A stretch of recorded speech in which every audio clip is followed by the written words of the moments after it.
warahmatullahi wabarakatuh. Kami dari Kampus Institut Agama Islam Nahdlatul Ulama Tuban, Fakultas Ekonomi dan Bisnis Islam, Prodi Perbankan Syariah, semester 3, kelompok 4. Post with the bands. Post with the post with the post with the bands. Post with the post with the post with the bands.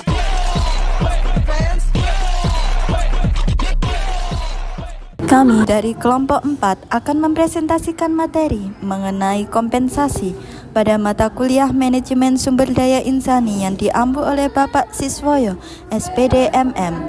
Video ini dibuat sebagai salah satu syarat tugas akhir semester. Harapannya pemaparan dari kami dapat membantu memberikan gambaran singkat dan jelas tentang pentingnya kompensasi dalam pengelolaan sumber daya insani.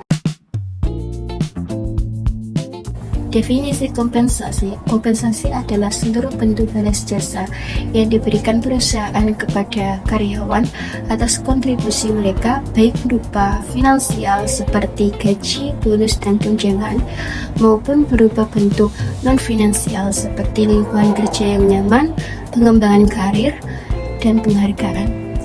Dalam manajemen sumber daya manusia, kompensasi berperan penting untuk memotivasi karyawan, meningkatkan kepuasan dan loyalitas, serta membantu perusahaan menarik dan mempertahankan karyawan berkualitas sehingga produktivitas tetap optimal.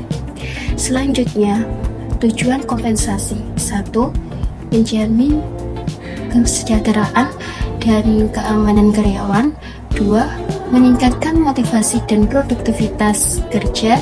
3. Menarik tenaga kerja berkualitas. 4. Mempertahankan karyawan potensial. 5. Mewujudkan keadilan dan keseimbangan. 6. Meningkatkan kedisiplinan kerja dan kepatuhan. 7. Mendukung pencapaian tujuan organisasi. Selanjutnya ada kompensasi dalam ajaran Islam. Dalam perspektif Islam, kompensasi dikenal dengan istilah ujroh, yaitu imbalan yang diterima seseorang atas pekerjaan yang dilakukan. Kompensasi bukan sekedar aspek teknis pengajian, tetapi merupakan bagian dari amanah yang harus ditunaikan dengan penuh keadilan. Islam menekankan bahwa hak pekerja tidak boleh ditunda, dikurangi, atau dipersulit. Oleh karena itu, kompensasi menjadi instrumen etika bisnis yang menjunjung nilai moral, kejujuran, kemanusiaan, serta kesejahteraan bersama.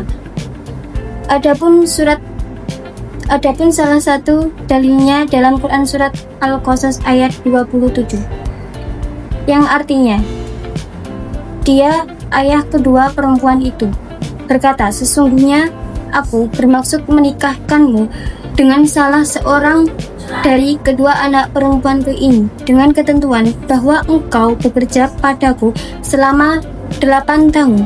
Jika engkau menyempurnakannya 10 tahun, itu adalah suatu kebaikan darimu. Aku tidak bermaksud memberatkanmu. Insya Allah engkau akan mendapatiku termasuk orang-orang yang baik.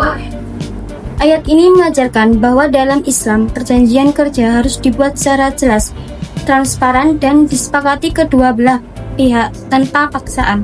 Kesepakatan antara Nabi Musa dan Syekh Madian menunjukkan bahwa kompensasi boleh berbentuk finansial maupun non-finansial selama sesuai kerelaan, kebutuhan, dan manfaat bersama. Dalam arti, aku tidak bermaksud memberatkanmu, menegaskan bahwa beban kerja tidak boleh melebihi kemampuan pekerjaan dan harus berlandaskan keadilan serta akhlak yang baik. Ayat ini sekaligus menjadi dasar bahwa hubungan kerja dalam Islam bukan sekedar transaksi, tetapi harus dijalankan dengan prinsip kejujuran, tanggung jawab, dan saling ridho. Selanjutnya ada gaji atau upah dalam ajaran Islam. Dalam Islam, gaji dan upah itu wajib dibayarkan dengan adil dan tepat waktu. Pekerja dan pemberi kerja punya hubungan yang harus dijaga sama-sama supaya tidak ada yang dizolimi. Islam mengajarkan bahwa bekerja itu sesuatu yang mulia, jadi upah itu bukan sekedar uang, tapi penghargaan atas usaha orang tersebut. Selanjutnya, prinsip dasar upah dalam Islam. Yang pertama, kewajiban membayar upah tepat waktu, yaitu Islam menekankan bahwa upah harus segera dibayar setelah bekerja menyelesaikan tugasnya. Tidak boleh ditunda-tunda tanpa alasan, karena itu hak mereka. Yang kedua, ada keadilan dan kelayakan upah. Upah harus adil dan layak, artinya cukup untuk memenuhi kebutuhan dasar pekerja dan sesuai dengan tingkat kesulitan pekerjaannya. Tidak boleh dibayar terlalu rendah atau tidak manusiawi. Yang keempat, gaji dan upah sebagai bentuk tanggung jawab moral. Dalam Islam, memberi gaji itu bukan cuma urusan bisnis, tapi juga tanggung jawab moral. Pemberi kerja harus sadar kalau upah adalah hak pekerja untuk hidup. Jadi, membayar gaji dengan benar menunjukkan sikap amanah dan peduli. Yang terakhir, ada implikasi bagi sistem kompensasi modern.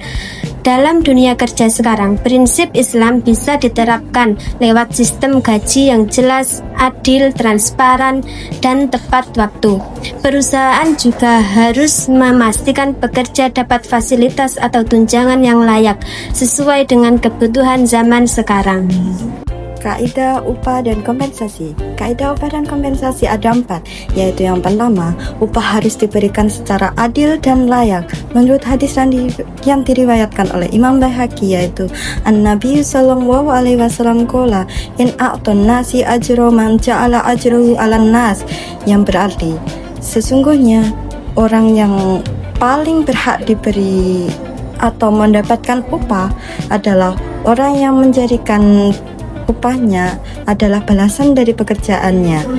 Hadis ini menegaskan bahwa hak pekerja tidak boleh ditahan, dikurangi, ataupun dirugikan. Hadis ini juga dapat dipahami sebagai dorongan agar setiap pekerja mendapatkan keadilan dalam hubungan kerjanya. Yang kedua, yaitu upah wajib diberikan tepat waktu. Dalam suatu hadis, kita dijelaskan bahwa upah harus diberikan sebelum keringat dari pekerja atau para buruh itu kering. Hadis ini menunjukkan pentingnya ketepatan waktu dalam memberi upah. Islam sangat melarang pemotongan atau penundaan upah tanpa beralasan. Yang ketiga, upah harus jelas sejak awal untuk menghindari gharar.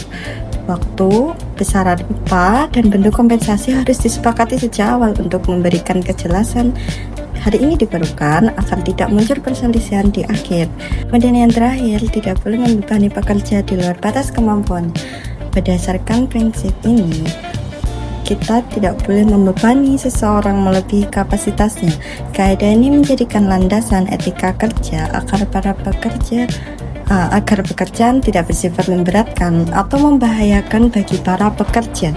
Kesimpulan dari kompensasi sumber daya insani adalah kompensasi adalah balas jasa yang diberikan perusahaan kepada karyawan atas kontribusi dan kemampuan yang mereka berikan. Kompensasi mencakup bentuk finansial, gaji, upah, bonus, tunjangan, dan non-finansial lingkungan kerja yang baik, peluang pengembangan, dan penghargaan. Tujuannya untuk menjamin kesejahteraan, meningkatkan motivasi, dan produktivitas. Dalam Islam, kompensasi disebut ujroh dan memiliki nilai moral. Islam menuntut keadilan, kejelasan akad tanpa penipuan atau eksploitasi, serta pembayaran tepat waktu. Dengan demikian, kompensasi merupakan amanah yang harus dikelola untuk menciptakan hubungan kerja yang adil dan harmonis sesuai syariat. Sekian dari kami. Terima kasih. Wassalamualaikum warahmatullahi wabarakatuh.